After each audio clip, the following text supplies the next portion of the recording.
નમસ્કાર સ્પર્ધક મિત્રો, જ્ઞાનવૃક્ષ ચેનલના આજના આ સ્પેશિયલ ડિજિટલ ક્લાસમાં સૌનું સ્વાગત છે. જીપીએસસી ક્લાસ 1 અને 2, ડીવાયએસઓ કે એસટીઆઈની તૈયારી કરતા હોય તેવા તમામ ઉમેદવારો માટે આજનો વિષય બહુ જ કામનો છે. આજે આપણે જનરલ સ્ટડીઝના એક અત્યંત મહત્વપૂર્ણ ટોપિક કૃષિ ક્ષેત્રે ઇન્ફોર્મેશન ટેકનોલોજી પર ચર્ચા કરવાના છીએ. પ્રિલિમ્સ હોય કે મેન્સ, આ ટોપિકમાંથી પ્રશ્નો આવે જ છે. તો ચાલો સીધી જ શરૂઆત કરીએ. એગ્રીકલ્ચર અને આઈટી આ બંને શબ્દો સાંભળીને કદાચ મનમાં એક સવાલ થાય કે શું ડ્રોન ખેતી કરી શકે? થોડા વર્ષો પહેલાં કોઈએ આ સવાલ પૂછ્યો હોત તો કદાચ હસવું આવત, પણ હવે આ કોઈ સાયન્સ ફિક્શન નથી, બિલકુલ વાસ્તવિકતા છે. ભારતીય કૃષિ ક્ષેત્રમાં અત્યારે એક જબરદસ્ત ક્રાંતિ આવી રહી છે. ખેતી હવે માત્ર હળ, બળદ અને ટ્રેક્ટર પૂરતી સીમિત નથી રહી, એ હવે સેન્સર અને સેટેલાઇટ સુધી પહોંચી ગઈ છે. આજના આ સેશનમાં આપણે આ જ સ્માર્ટ શિફ્ટને ઊંડાણપૂર્વક સમજવાની છે. આજના આપણા આ એક્સપ્લેનરમાં મુખ્યત્વે આપણે સ્માર્ટ એગ્રીકલ્ચરનો અર્થ, કૃષિમાં આઈટીનો ઉપયોગ, સરકારની અલગ અલગ ડિજિટલ પહેલો, તેમાં આવતા પડકારો અને છેલ્લે પરીક્ષા માટે અગત્યના મુદ્દાઓનું ફટાફટ રિવિઝન કરીશું. તો સૌથી પહેલા વાત કરીએ વિભાગ 1ની. સ્માર્ટ એગ્રીકલ્ચર એટલે શું? બહુ સીધી વાત છે. પરંપરાગત ખેતી અને આધુનિક ખેતી વચ્ચેનો સૌથી મોટો તફાવત એ છે કે પરંપરાગત ખેતી મોટાભાગે અંદાજ પર ચાલે છે. ક્યારે વરસાદ આવશે, કેટલું ખાતર નાખવું, એ બધું અંદાજે થાય. જ્યારે આઈટી આધારિત ખેતીમાં સંપૂર્ણપણે ડેટા અને ચોક્કસ માહિતીના આધારે જ નિર્ણયો લેવાય છે. અહીંયા અંદાજ નહીં, પણ એકદમ ગણતરી અને વિજ્ઞાન કામ કરે છે. આ જ ડેટા આધારિત ખેતીને ટેકનિકલ ભાષામાં પ્રિસિઝન એગ્રીકલ્ચર એટલે કે ચોકસાઈ આધારિત ખેતી કહેવાય છે. મેઇન્સ પરીક્ષામાં આ શબ્દ લખવો બહુ જ જરૂરી છે. આઈસીટી એટલે કે ઇન્ફોર્મેશન એન્ડ કમ્યુનિકેશન ટેકનોલોજીનો ઉપયોગ કરીને ખેતીમાં ઉત્પાદન વધારવું, ખર્ચ ઘટાડવો અને એકદમ સચોટ નિર્ણયો લેવા, તેને જ આપણે પ્રિસિઝન એગ્રીકલ્ચર કહીએ છીએ. હવે આગળ વધીએ વિભાગ 2 તરફ. કૃષિમાં કઈ કઈ નવી આઈટી ટેકનોલોજી ઉભરી રહી છે તે જોઈએ.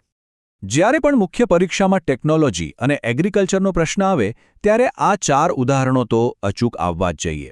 પહેલું છે આઈઓટી એન્ડ સેન્સર્સ.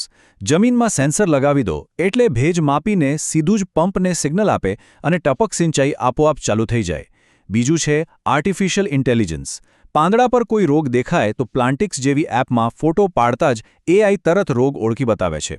ત્રીજું છે બ્લોકચેન, જે પાકને ખેતરથી ગ્રાહક સુધી ટ્રેક કરીને વચેટિયાઓનો ભ્રષ્ટાચાર અટકાવે છે. અને ચોથું જીઆઈએસ અને જીપીએસ. સેટેલાઇટ મેપિંગથી પ્રધાનમંત્રી ફસલ વીમા યોજના હેઠળ નુકસાનીનો સચોટ અંદાજ કાઢી શકાય છે. આ બધામાં અત્યારે સૌથી વધુ ચર્ચામાં જો કોઈ હોય તો તે છે કિસાન ડ્રોન. વિશાળ ખેતરોમાં પાક પર નજર રાખવી હોય, જંતુનાશક દવાઓ છાંટવી હોય કે પછી નેનો યુરિયાનો છંટકાવ કરવો હોય, ડ્રોન બેસ્ટ છે. આનો સૌથી મોટો ફાયદો એ છે કે દવા છાંટતી વખતે ઝેરી રસાયણો શ્વાસમાં જતા નથી અને ખેડૂતોનું સ્વાસ્થ્ય જળવાઈ રહે છે. ખાસ નોંધવા જેવી બાબત એ છે કે સરકાર આ ડ્રોન માટે સબસિડી પણ આપી રહી છે. ચાલો હવે વિભાગ 3 પર આવીએ. ભારત સરકારની વિવિધ આઈટી પહેલ કઈ કઈ છે? ટેકનોલોજી શું છે એ સમજ્યા પછી હવે એ જોવું પડે કે સરકાર શું કરી રહી છે. પ્રિલિમ્સના જોડકા માટે આ બહુ જ ફેવરેટ ટોપિક છે. સૌથી પહેલું છે ઈ-નામ પોર્ટલ, જેનો મંત્ર છે એક દેશ એક બજાર. આ આખા ભારતની એપીએમસી મંડીઓને ઓનલાઈન જોડે છે. બીજું છે એગ્રીસ્ટેક. સાદી ભાષામાં સમજીએ તો ખેડૂતો માટેનું આ એક ડિજિટલ આધાર કાર્ડ જ છે, જ્યાં જમીન અને લોનનો બધો જ રેકોર્ડ એક જ જગ્યાએ સચવાયેલો રહેશે. પછી કિસાન સુવિધા એપ છે, જેમાં બજાર ભાવ અને હવામાનની માહિતી મળે છે. અને છેલ્લે મેઘદૂત એપ, જે સ્થાનિક ભાષામાં હવામાનની એકદમ સચોટ આગાહી આપે છે. પ્રિલિમ્સ માટે આ ફેક્ટ ખાસ યાદ રાખી લેવા જેવો છે. કિસાન કોલ સેન્ટરનો ટોલ ફ્રી નંબર 1800-180-1551. ખેતીમાં કોઈ પણ મૂંઝવણ હોય આ નંબર પર ફોન કરો એટલે કૃષિ વૈજ્ઞાનિકો સીધી જ સલાહ આપે, અને એ પણ 1-2 નહીં, પૂરી 22 પ્રાદેશિક ભાષાઓમાં. સરકારની બીજી એક જબરદસ્ત સફળતા છે ડીબીટી એટલે કે ડાયરેક્ટ બેનિફિટ ટ્રાન્સફર. પીએમ કિસાન યોજના અંતર્ગત જે 6,000 રૂપિયા સીધા બેંક ખાતામાં આવે છે ને, એ આઈટીનો જ કમાલ છે. આ જામ ત્રિપુટી એટલે કે જનધન, આધાર અને મોબાઈલના પાવરફુલ કોમ્બિનેશનનું બેસ્ટ ઉદાહરણ છે. વચ્ચે કોઈ જ કટકી નહીં, સીધો જ લાભ. હવે પહોંચીએ વિભાગ 4 પર. આપણે ગુજરાતની પરીક્ષાઓ આપવાની છે તો ગુજરાત સરકારની વિશેષ પહેલ વિશે જાણવું જ પડે. જીપીએસસીમાં ગુજરાત સરકારની યોજનાઓનું વેટેજ હંમેશા વધુ હોય છે. અહીંયા બે મુખ્ય ડિજિટલ પહેલ ખાસ નોંધવાની છે. એક છે આઈ ખેડૂત પોર્ટલ. ટ્રેક્ટર લેવું હોય, ડ્રીપ ઇરિગેશન નાખવી હોય કે ગોડાઉન બનાવવું હોય, સબસિડીની અરજી માટે આ પોર્ટલ વન સ્ટોપ સોલ્યુશન છે. બીજી પહેલ છે ઈ-ગ્રામ વિશ્વગ્રામ યોજના. ગ્રામ પંચાયતોને બ્રોડબેન્ડથી જોડી દેવાય છે, જેથી 7, 12 અને 8 ઉતારા ઓનલાઈન ગામમાં જ આસાનીથી મળી જાય છે. વિભાગ 5 તરફ આગળ વધીએ. દરેક સિક્કાની બે બાજુ હોય છે, તો આ ટેકનોલોજીના પડકારો શું છે? મેન્સમાં સારો જવાબ ત્યારે જ બને જ્યારે પડકારોની પણ વાત થાય. અહીંયા સૌથી મોટો પ્રોબ્લેમ છે પોસાય તેવી કિંમતનો. ભારતના 86% ખેડૂતો નાના અને સીમાંત છે, જેમની પાસે 2 હેક્ટર કરતાં પણ ઓછી જમીન છે.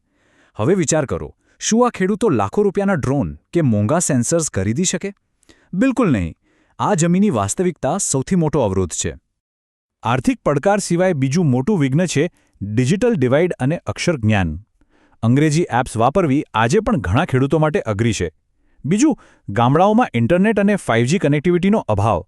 ખેતરમાં નેટવર્ક જ ના આવતું હોય તો સેન્સર કામ શું કરશે? અને ત્રીજો પ્રોબ્લેમ છે જમીનનું વિભાજન. નાના ખેતરોમાં મોટી ટેકનોલોજી વાપરવી આર્થિક રીતે જરાય પોસાય તેમ નથી. છેલ્લે વિભાગ 6. અત્યાર સુધી જે સમજ્યા તેનું ફટાફટ પરીક્ષાલક્ષી રિવિઝન કરી લઈએ. ચાલો, પૂરું ધ્યાન અહીંયા જ રાખજો. એક જ મિનિટમાં આપણે કામના ફેક્ટ્સ રિવાઇઝ કરી લઈએ. દેશના તમામ એપીએમસીને જોડતું પ્લેટફોર્મ કયું? ઈ-નામ. સ્થાનિક હવામાન માટે કઈ એપ? મેઘદૂત. ગુજરાતમાં સબસિડી માટે કયું પોર્ટલ? આઈ ખેડૂત. અને કિસાન કોલ સેન્ટરનો નંબર કયો? 1800 180 1551. પ્રિલિમ્સમાં આટલું સીધા માર્ક્સ અપાવશે. અને જો મેઇન્સની એક્ઝામ લખવાની હોય તો આ અમુક શબ્દો જવાબમાં દેખાવા જ જોઈએ. પ્રિસિઝન એગ્રીકલ્ચર એટલે ચોકસાઈ આધારિત ખેતી, એગ્રીસ્ટેક, ડિજિટલ ડિવાઇડ અને ડિસઇન્ટરમીડિયેશન એટલે કે વચેટિયાઓની નાબૂદી. આ શબ્દો પેપર ચેક કરનાર પર બહુ જ સારી છાપ ઊભી કરશે અને માર્ક્સ પણ વધારશે. આજના આ ક્લાસનું સમાપન એક બહુ જ સરસ કન્ક્લુઝનથી કરીએ, જે મેઇન્સમાં બેઠું લખી શકાય. ઇન્ફોર્મેશન ટેકનોલોજી એ ભારતીય કૃષિ માટે કોઈ વૈભવ નથી, પણ આજના સમયની તાતી જરૂરિયાત છે. ખેતીને ટેકનોલોજી સાથે જોડીશું તો જ ક્લાઇમેટ ચેન્જ સામે ટકી શકાશે અને ખેડૂતોની આવક બમણી થઈ શકશે. આ માટે ગ્રામીણ કક્ષાએ ડિજિટલ સાક્ષરતા વધારવી અને ભારતનેટ પ્રોજેક્ટ હેઠળ સસ્તું ઇન્ટરનેટ આપવું અત્યંત જરૂરી છે. તો મિત્રો, આશા છે કે આજના એક્સપ્લેનરથી કન્સેપ્ટ એકદમ ક્લિયર થઈ ગયો છે. આ સેશન ખરેખર ઉપયોગી લાગ્યો હોય તો લાઇક ચોક્કસ કરજો, તૈયારી કરતા બીજા મિત્રો સાથે શેર કરજો અને જ્ઞાનવૃક્ષ ચેનલને સબસ્ક્રાઇબ કરવાનું ચૂકતા નહીં. કોઈ પણ ડાઉટ હોય તો કમેન્ટ બોક્સ ખુલ્લું જ છે, ત્યાં પૂછી લેજો. વાંચતા રહો અને તૈયારી મજબૂત રાખજો. આવજો.